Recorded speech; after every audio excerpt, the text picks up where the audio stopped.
Hello students, hello guys. আজকে আমরা দশম শ্রেণীর গণিতের কোষে দেখিয়ে 3.2 এর কোয়েশ্চেন করবো। দ্যাট মিনস আমাদের বৃত্ত সম্পর্কিত উপাদ্য চ্যাপ্টারটি হচ্ছিল, আর আজকে আমরা কোষে দেখিয়ে 3.2 এর কোয়েশ্চেন নাম্বার 8 থেকে স্টার্ট করছি। কেমন? আগের ভিডিওগুলো যদি তোমরা দেখে না থাকো তাহলে অবশ্যই চ্যানেলে ভিজিট করে প্লেলিস্ট চেক করে দেখে নাও।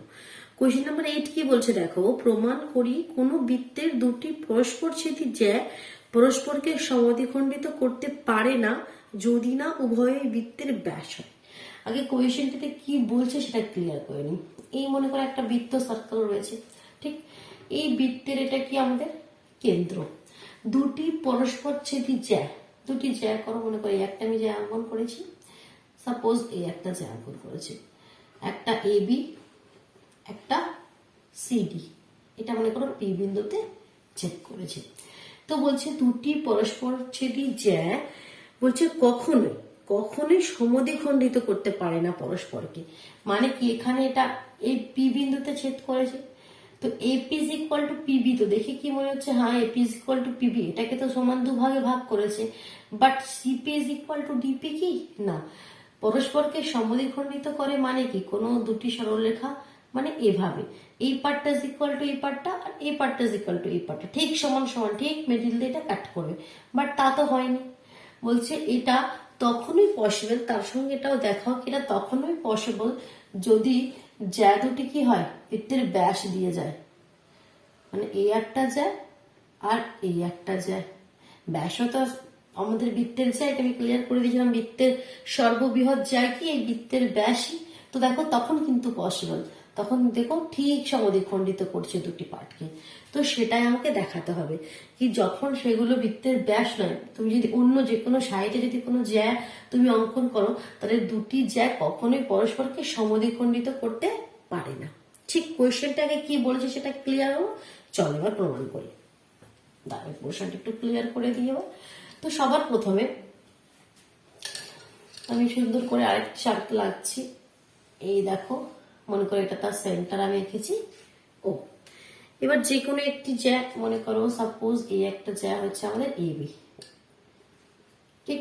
এর মধ্যবিন্দু মনে করো পি, ঠিক মিডিলের বিন্দুটাকে আমি পি ধরে নিচ্ছি। পি বিন্দু দিয়ে আরেকটি জ্যা অঙ্কন করে নিই, এটা মনে করো সি ডি, ঠিক? তাহলে এবার লিখতে হবে কিভাবে, তাহলে প্রথমে ধরি, আমি যেটা যেটা করেছি সেটা সেটা একটু লিখে নিই। ধরি ও কেন্দ্রীয় বৃত্তের একটি জ্যা হলো এবি। ও কেন্দ্রীয় বৃত্তের একটি জ্যা হলো এবি, ঠিক? ও কেন্দ্রীয় বৃত্তের একটি জ্যা হলো এবি এবং পি এবি এর মধ্যবিন্দু, এবং পি এবি এর মধ্যবিন্দু, পিটা এবি এর মধ্যবিন্দু। পি বিন্দু দিয়ে আরেকটি জ্যা অঙ্কন করা হলো, পি বিন্দুগামী অপর একটি জ্যা অঙ্কন করা হলো, পি বিন্দুগামী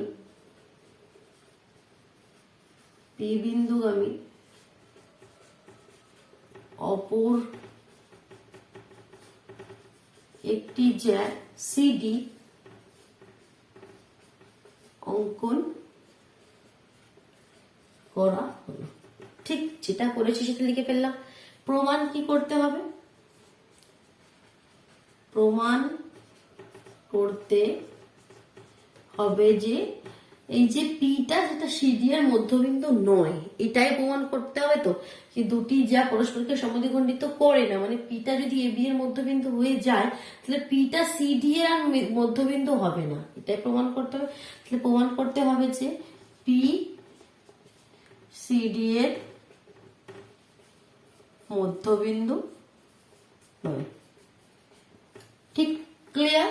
এবার দেখো অঙ্কন করবো একটু। অঙ্কনে কি করছি, অঙ্কনে ও আর পি কে যুক্ত করব, ঠিক আছে? অঙ্কনে কি করব, ও আর এই পি কে যুক্ত করছি। তো সেটাই লিখি। এবার উপরে পোর্শনটা একটু ক্লিয়ার করছি। তাহলে আমরা অঙ্কনে কি লিখছি, এখান থেকে লেখা শুরু করি। অঙ্কনে আমি লিখছি ও পি যুক্ত করা হলো। ঠিক, এবার প্রমাণ, কিভাবে প্রমাণটা করছি সেটা দেখো। কিভাবে প্রমাণটা করছি, যেহেতু পি এ বি এর মধ্যবিন্দু, যেহেতু পি এ বি এর মধ্যবিন্দু, লিখি যেহেতু পি এ বি এর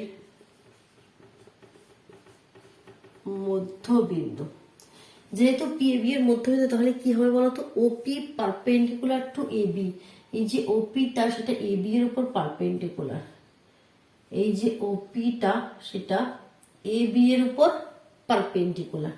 ঠিক আছে, কেন হবে, অতএব ওপি পারপেন্ডিকুলার টু এ বি। কারণ আমরা আগে প্রিভিয়াস ভিডিওতে একটা জিনিস শিখেছিলাম কি, যে কোনো বৃত্তের কেন্দ্র থেকে জ্যায়ের উপর যদি লম্ব অঙ্কন করে, যে কোনো জ্যায়ের উপর, বৃত্তের কেন্দ্র থেকে যে কোনো জ্যায়ের উপর লম্ব অঙ্কন করলে সেটি জ্যাটিকে সমান দুই ভাগে ভাগ করে দেয়, সমদ্বিখণ্ডিত করে। ওপি যে কোনো, তুমি কেন্দ্র থেকে এখানে একটা জ্যা আছে, যদি লম্ব অঙ্কন করো সেটা জ্যাটিকে ঠিক দুভাগে ভাগ করে দেবে। তো এখানে যেহেতু পিটা, মানে এখানে পিটা মধ্যবিন্দু, মানে এটা ঠিক সমান দুভাগে ভাগ করেছে, দ্যাট মিনস তাহলে ওপিটা অবশ্যই এ বি এর উপর লম্ব, তাই তো। তাই তো এটা কেন্দ্র থেকেই তো একটা আমরা এই সরলরেখাটা অঙ্কন করেছি ওপিটা, তাহলে সেটা অবশ্যই তাহলে কি হবে, এ বি এর উপর কি হবে, লম্ব হবে।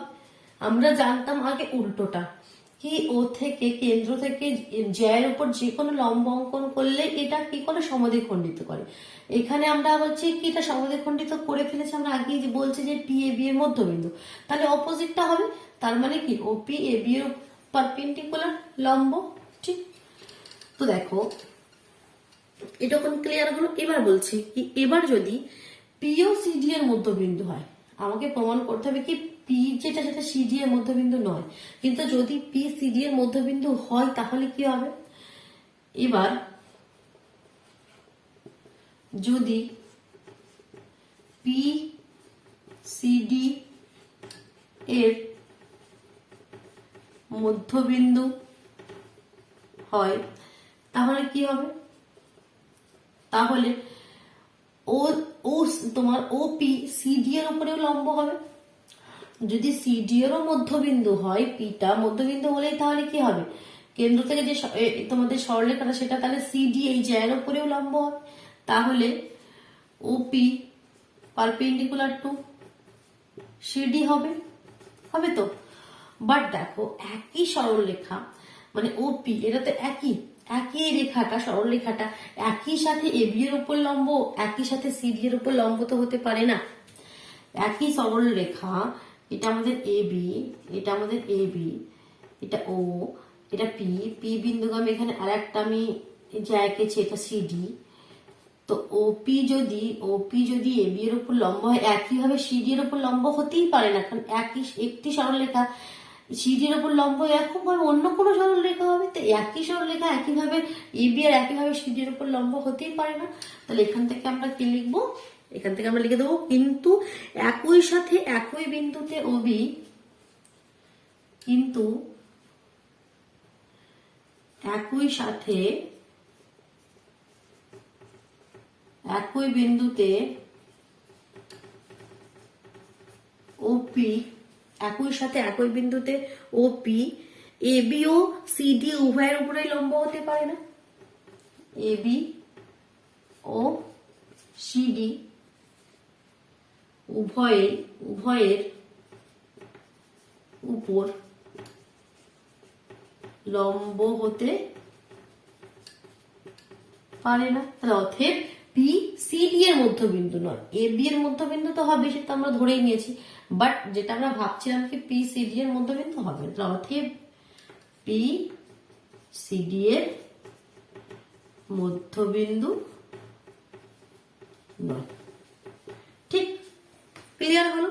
এবং সাথে এটাও লিখে দিতে হবে কি, এটা তখনই সম্ভব, কখন সম্ভব, যখন এ বি এবং সিডি উভয়েই বৃত্তের ব্যাস। তো এটাও লিখে দেবে, এটা তখনই সম্ভব যখন এ বি ও সিডি উভয়ের বৃত্তের ব্যাস।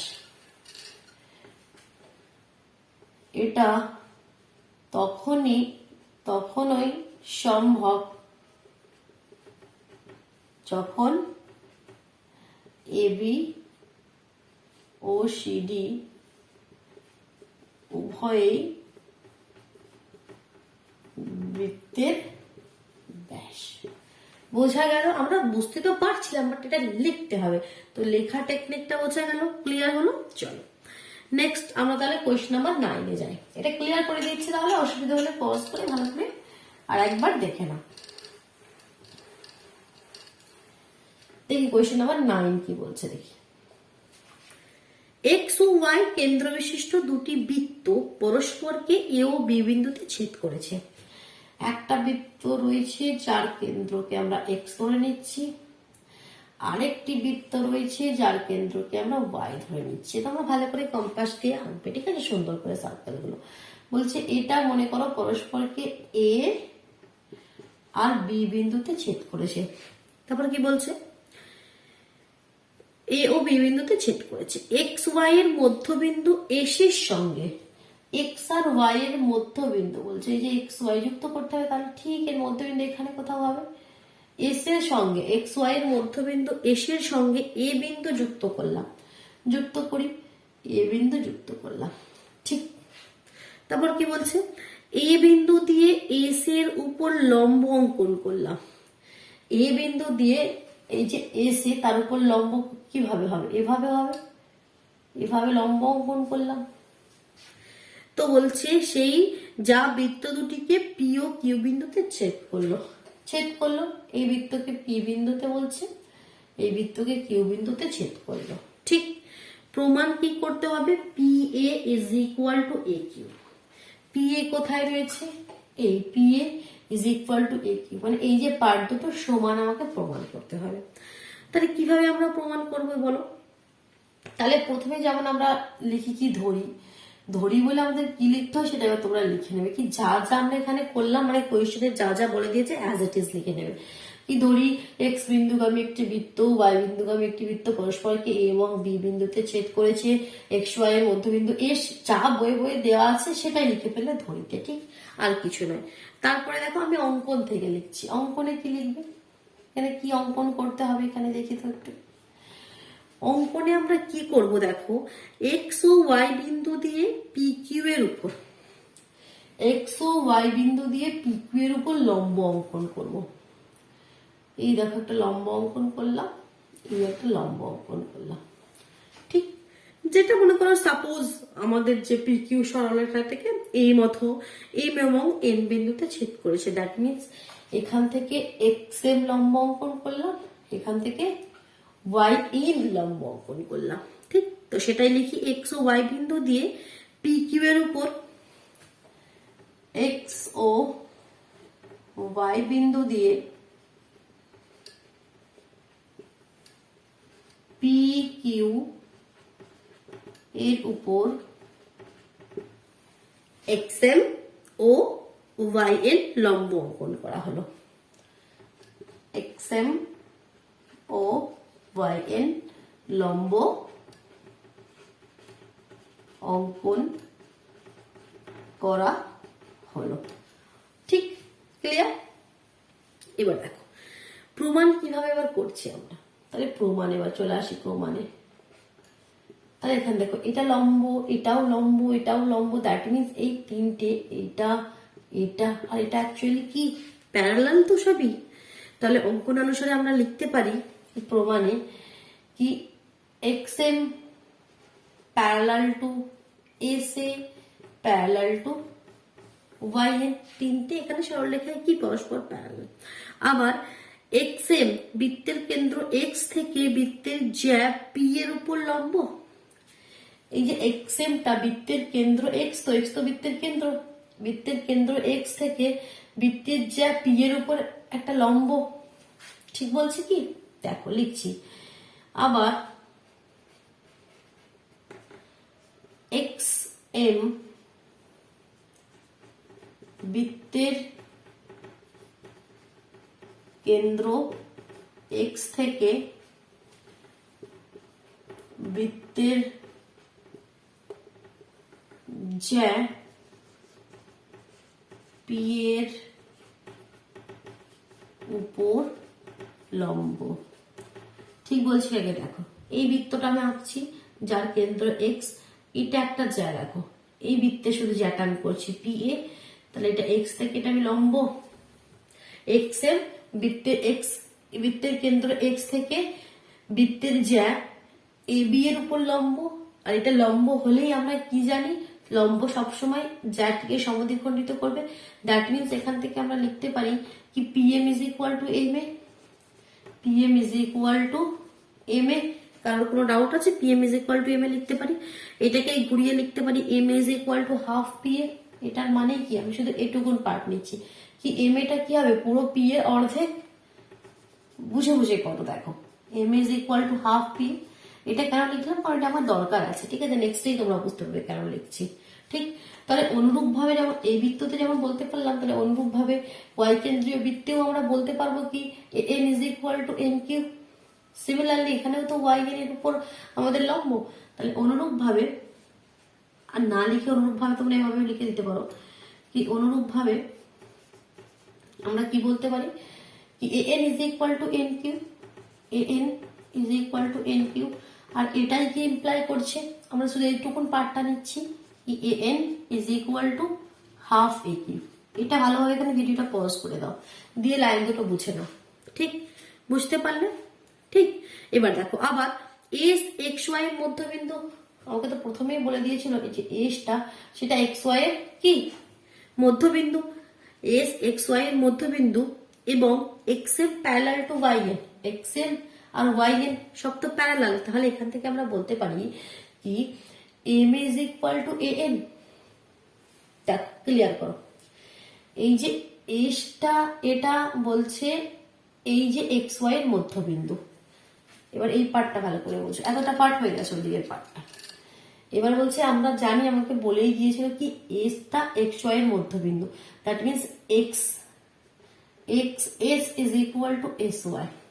ঠিক, আবার দেখো এই X M S A N Y সবই কি তিনটে প্যারালাল, তাহলে এইটুকুন পার্ট এক্স এস যদি এস ওয়াই এর সঙ্গে সমান হয়, তাহলে এম এও এ এন এর সঙ্গে সমান হবে, কারণ তিনটেই তো প্যারালাল। এটা এটার সাথে সমান, এটা ওটার সঙ্গে সমান, তো সেটাই লিখবো কি আবার এস এক্স ওয়াই এর মধ্যবিন্দু। এভাবে না লিখে আমরা এভাবে লিখবো কি আবার এস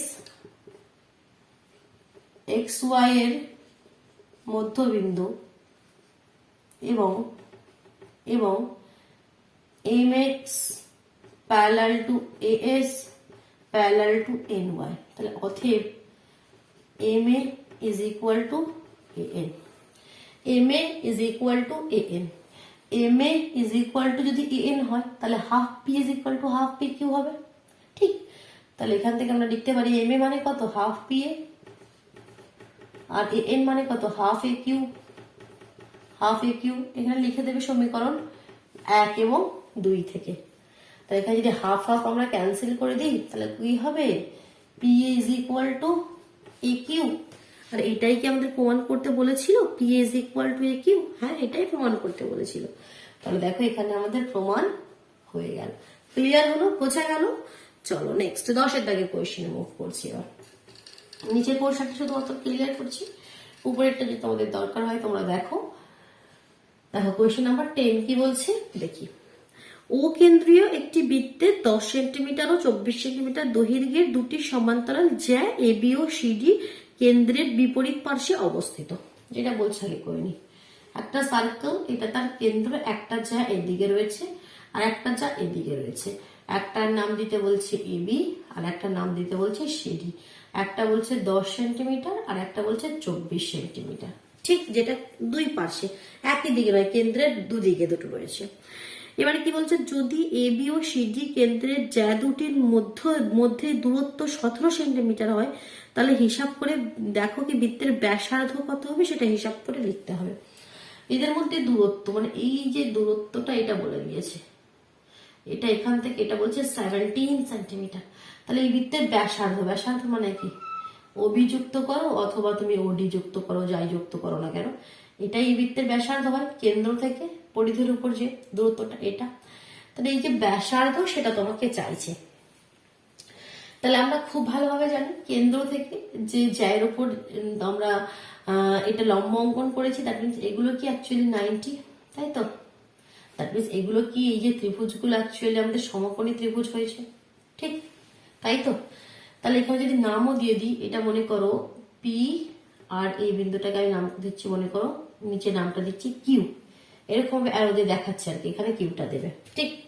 তাহলে দেখো P O P B, O P B এই একটা সমকোণী ত্রিভুজ ও পি বি, আর নিচের দিকে ও কিউডি, আর নিচের দিকে দেখো ও কিউডি, দুটো সমকোণী ত্রিভুজকে লক্ষ্য করতে পারছো কি? তো এই দুটি সমকোণী ত্রিভুজে আমরা পিথাগোরাসের উপপাদ্য প্রয়োগ করবো, ঠিক আছে, পাইথাগোরাস থিওরেম। তো আমরা কি জানি, তাহলে এখান থেকে আমরা লিখতে পারি কি ত্রিভুজ, এভাবে লিখবে কি ত্রিভুজ ও পি বিতে ও বি স্কোয়ার, এখানে ও বি কি এভাবে রয়েছে, এটা 90, দ্যাট মিনস এটা তোমাদের হাইপোটেনিয়াস অতিভুজ, তাহলে O B square is equal to আমরা জানি ভূমি স্কোয়ার প্লাস লম্ব স্কোয়ার, দ্যাট মিনস এটা পুরোটা 10, তাহলে এর অর্ধেকটা কত হবে 5, কারণ লম্ব তো জ্যাকে সবসময় সমদ্বিখণ্ডিত করে দেয়, এখান থেকে পুরোটা 10, তাহলে এখান থেকে এটা অর্ধেকটা কত হবে 5, তাহলে 5 স্কোয়ার প্লাস, এবার এইটা কত, এই পুরোটা তো 7, এই 17, এখান থেকে এতটা তো 17, পি থেকে কিউ পর্যন্ত 17, এখানটা যদি দেখায় পি থেকে কিউ পর্যন্ত এই পুরোটা 17 বলছে, এটা বৃত্তের কেন্দ্র ও। তাহলে এইটুকুন কত, এটা তো পুরোপুরি মিডিলে আছে এরকম কিন্তু নয়, ওটা ঠিক এর মধ্যবিন্দু তা কিন্তু নয়, আমরা যেটা ঠিক সমান সমান করেছি যদি এরকম ভাবে করতাম, একটা যা এখানে করলাম আর একটা যা ঠিক এখানে করলাম, তাহলে এটা ওটা মধ্যবিন্দু হবে না? তাহলে আমি ধরে নিচ্ছি কি ও কিউটাকে এক্স ধরে নিচ্ছি, ও কিউটাকে এক্স ধরে নিচ্ছি, তাহলে এটা কি হয়ে যাবে 17 মাইনাস এক্স, পুরোটা 17, আমি এটুকুন এখান থেকে এটুকুন পার্টকে এক্স ধরে নিচ্ছি, তাহলে এই পার্টটা কি হয়ে যাবে 17 মাইনাস এক্স, তাহলে আমি লিখতে পারি এখানে 17 মাইনাস এক্স এর হোল স্কোয়ার, ঠিক? ত্রিভুজ প্রথমে ফার্স্ট ত্রিভুজ ওপি বিতে আমরা বললাম কি O B square is equal to 5 square plus 17 minus x square. Similarly ত্রিভুজ ও কিউ ডিতে আমরা কি লিখতে পারি ও ডি স্কোয়ার মানে হাইপোটেনিয়াস স্কোয়ার, দ্যাট মিনস অতিভুজের স্কোয়ার ইজ ইকুয়াল টু এটা 24 পুরোটা, তাহলে তার অর্ধেক কত 12 স্কোয়ার প্লাস এটাকে আমরা এক্স ধরে নিয়েছি এক্স স্কোয়ার। তো প্রথমে একটা লাইন লিখে নেবে কি ধরি O Q is equal to X centimetre, ঠিক? এবার দেখো এই যে OB square is equal to এটা, OD square is equal to এটা, এই যে ওবি ওডি কি দুটোই তো এই বৃত্তের ব্যাসার্ধ, ওবিটাও ব্যাসার্ধ আর ওডিটাও ব্যাসার্ধ, তো দ্যাট মিনস এই জিনিসটার সঙ্গে সমান হবে, কারণ এটাও তো ব্যাসার্ধ ইজ ইকুয়াল টু এটাও তো ব্যাসার্ধ ইজ ইকুয়াল টু, মানে এখানে স্কোয়ার রয়েছে, দুটোই তো ব্যাসার্ধ, তো আমরা লিখতে পারি কি, তো দেখো আমরা এখানে লিখতে পারি কি অতএব অতএব 5 square plus 17 minus x square whole square is equal to 12 square plus x square. এবার এটাকে ভেঙে দিলে এখান থেকে আমরা এক্স এর মানটা পেয়ে যাবো, তাই নয় কি? এবার এটাকে আমরা সলিউশন করে দিই, চলো। তো 17 এটা 5 স্কোয়ার তো 25 হয়ে গেল, 17 স্কোয়ার মানে a মাইনাস বি এর হোল স্কোয়ারের ফর্মে ভেঙে দাও, তাহলে 17 স্কোয়ার কত 289 মাইনাস 2ab 17 দুগুণে 34 x plus x square 12 12 144 plus x square কেটে গেল, তাহলে এখানে কি কি রয়েছে এক্স এর মধ্যে শুধুমাত্র মাইনাস 34 এক্স রয়েছে, ঠিক আছে, বাকি সব ওদিকে পাঠিয়ে দাও 144 মাইনাস 25 মাইনাস 289, তাহলে 144 থেকে সবকিছু মাইনাস করে দিলে কত পাচ্ছি আমরা 144 থেকে মাইনাস করে দাও, দেখি একবার নিজের কোশ্চেনটা ক্লিয়ার করে দিই,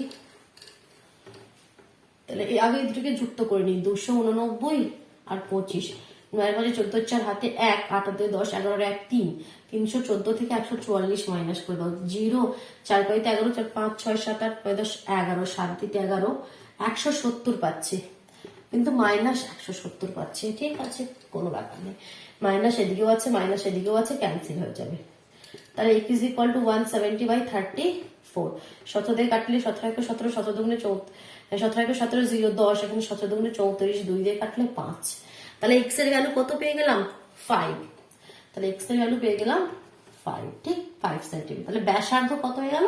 5। ক্লিয়ার হলো? চলো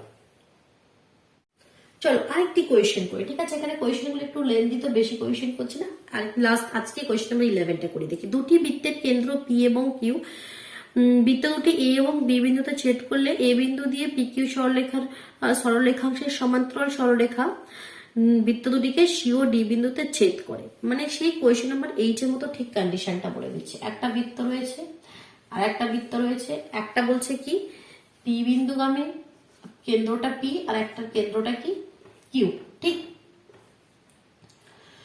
তো পি, দুটি বৃত্তের কেন্দ্র পি কিউ, এটা দুটি বৃত্তকে পরস্পরকে এ ও বি বিন্দুতে ছেদ করেছে। আর কি বলছে? এ বিন্দু দিয়ে পি কিউ এর এ বিন্দু দিয়ে কি করেছি আমরা? পি কিউ সরলরেখাংশের সমান্তরাল সরলরেখা, এই যে পি কিউ তার সমান্তরাল সরলরেখা আমরা অঙ্কন করেছি, যেটা বৃত্ত দুটিকে বলছে সি ও ডি বিন্দুতে ছেদ করেছে। ঠিক আগের মতন কন্ডিশন অনেকটা। আগের এইটার কোয়েশ্চেন এখানে একটা মধ্যবিন্দু দিয়েছিল, বাট সেটা এখানে দেয়নি, তাই তো? তো প্রমাণ কি করতে হবে? CD is equal two 2PQ। এই যে সিডিটা, সেটা পিকিউ এর ডবল। সিডিটা বলছে পিকিউ এর ডবল 2PQ, এটা আমাকে প্রমাণ করতে হবে, ঠিক? তাহলে কিভাবে প্রমাণ করব? তা দেখো, প্রথমে তো ধরি বলে ওই যা যা লিখলাম, যা যা করলাম সেসব লিখে নিলে, আমি সেখানে যাচ্ছি না। অঙ্কনে কি করবে দেখো, অঙ্কনে যেমন আমরা আগে করেছিলাম, পি ও কিউ বিন্দু দিয়ে সিডি এর উপর যথাক্রমে পি এম আর কিউ এর লম্ব টানবো। পি আর কিউ বিন্দু দিয়ে এই সিডি এর উপর একটা পি এম আর একটা কিউ এম, দুটো লম্ব টানবো। তো সেটাই লিখবে। তাহলে অঙ্কনে কি লিখবে? কি পি ও, আমি লিখে দিচ্ছি, পি এবং কিউ বিন্দু দিয়ে সিডি এর উপর যথাক্রমে পিএম এবং কিউএন লম্ব অঙ্কন করা হলো, ঠিক? অঙ্কনে এবার উপরে চলে আসছি প্রমাণ কিভাবে করবে দেখো। প্রমাণ কিভাবে করবো দেখো। পি কিউ আর এম এন কি প্যারালাল? পি কিউ আর এম এন প্যারালাল, কারণ প্রথমে কোয়েশ্চেনে বলেই দিয়েছিল কি এ বিন্দু দিয়ে পি কিউ এর প্যারালাল সরলরেখা টানো। দ্যাট মিনস যেহেতু P Q parallel to M N, এখানে লিখতে পারো কি প্রদত্ত, বইয়ে তো দেওয়াই ছিল। যেহেতু P Q parallel to M N এবং PM perpendicular to CD, PM perpendicular to CD, আবার কিউএন পারপেন্ডিকুলার টু সিডি, এবং পিএম পারপেন্ডিকুলার টু সিডিটা আমরা অঙ্কন করলাম।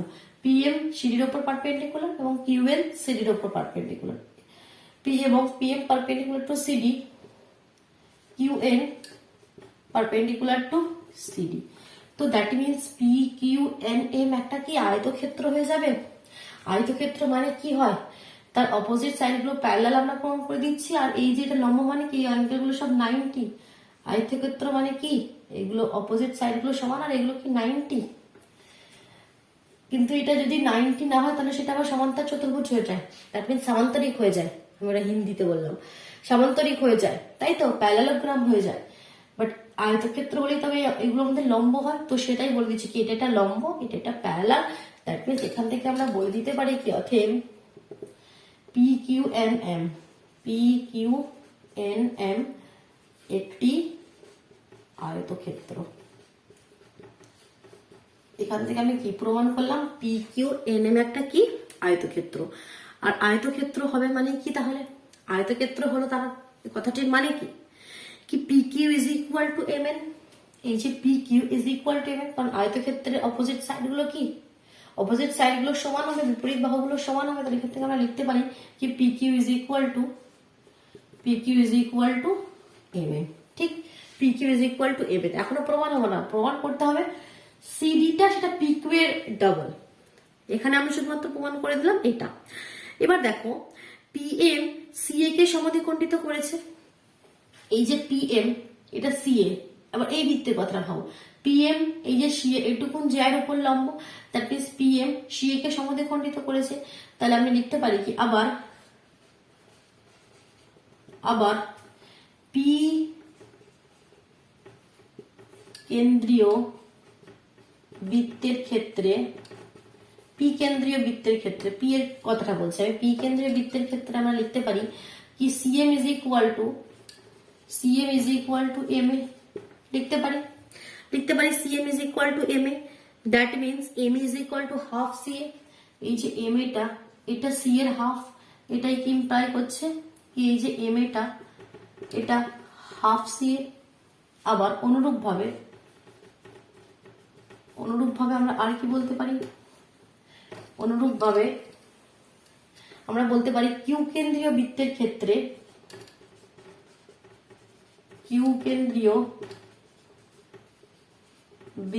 ক্ষেত্রে, সেম কেস, ইউএনটা এই এডি এই যার উপর লম্ব, দ্যাট মিন্স এটাও এটাকে ঠিক দুভাবে ভাগ করেছে, N is equal to ND. একই কনসেপ্ট দেখো প্রতিটি কোয়েশনে লাগছে, N is equal to ND. তো এখান থেকে আমরা লিখতে পারি কি N is equal to half AD, তাই তো লিখতে পারি। এবার দেখো, এবার আমাকে এমএনটা তাহলে কি হবে, এই যে এমএন, তাহলে অতএব এমএনটা কি হবে, এমএন মানে কি M A plus N, R M A মানে কি আমরা এখান থেকে বার করেছি, যার জন্যই আমরা এগুলো এভাবে লিখছি। এম এ মানে কি হাফ সিএ, আর এটা মানে কি হাফ এডি, বাকি ক্যালকুলেশনটা উপরে করছি, দেখো এখান থেকে এটা উপরে চলে আসছি। তাহলে এটা is equal to M N is equal to কি হয়ে গেল, হাফ যদি কমন নিয়ে নিই সিএ প্লাস এডি, আর সিএ প্লাস এডি মানে কি পুরো সিডি, তাহলে হাফ সিডি। আর এম এন মানে কি আমরা এর আগে প্রমাণ করে দিয়েছিলাম এইখানে কি এটা যদি একটা আয়তক্ষেত্র হয় তাহলে M N is equal to P Q, তাহলে আমরা লিখতে পারি এম এন এর জায়গায় পি কিউ, তাহলে P Q is equal to half CD. আর এটা ইমপ্লাই করছে টুটা যদি এদিকে পাঠিয়ে দাও, 2pq is equal to cd, আর এটা আমাকে প্রমাণ করার ছিল কি cd pq এর ডাবল। প্রমাণ করে দিলাম, তিনটে কেসে প্রমাণ করলাম। প্রথমে একটা আয়তক্ষেত্র প্রমাণ করে, প্রথমে এটা প্রমাণ করে রাখলাম কি pq আর mn টা সমান, যেটা এই লাস্টে এসে কাজে লাগছে, pq আর mn টা সমান। তারপর যেভাবে আমরা বৃত্তের কেন্দ্র থেকে জ্যায়ের উপরে লম্ব মানে এই দুটোকে পার্টে ভাগ করেছি, সেখান থেকে এই দুটো কেস করে নিলাম, mn মানে কি এই দুটোকে যুক্ত করে এই কেসটা করলাম।